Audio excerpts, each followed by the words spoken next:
Magagalit ba ang Diyos kung mag-cutting classes ako para magsimba? Ang daming nagtatanong sa akin yan. Kaya sagutin natin na may konting kwento nung panahon na nag-cutting ako nung estudyante pa ako. Story time! Unang-una, hindi ko alam kung magagalit ba ang Diyos kung mag-cutting classes ka para magsimba.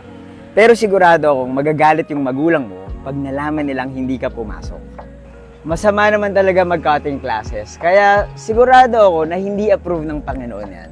Hindi naman ako nagmamalinis dahil nakapag-cutting na ako nung estudyante pa ako. Pero hindi nga lang classes. Hindi ako sumama nung isa sa mga graduation practices namin. Naniniwala ako na mabuti naman akong estudyante. Hindi ako nag-cut ng class kasi lagi kong iniisip yung sakripisyo ng mga magulang ko sa akin.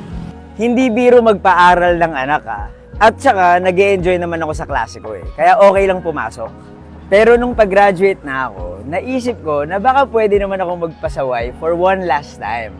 Siguro naman hindi ako mahuhuli. Pero nahuli ako. Tumakas ako sa isa sa mga graduation practices namin. Kasi sobrang boring. Marcha lang ng marcha, tapos hihintayin mong matapos na tawagin yung pangalan ng lahat ng estudyante. So isang beses, after lunch nun, tumakas ako, nagtago ako dun sa CR ng security guard ng school namin.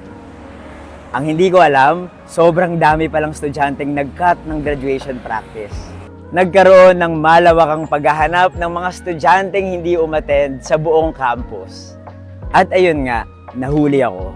Wala namang grabeng parusa, nakagraduate naman ako.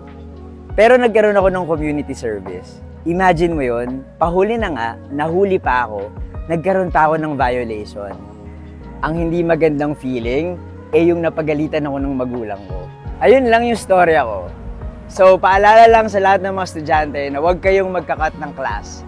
Sabihan nyo rin yung mga kaibigan yung mahilig tumakas sa klase. Kasi baka mamaya, baka malupit yung parusang makuha nila.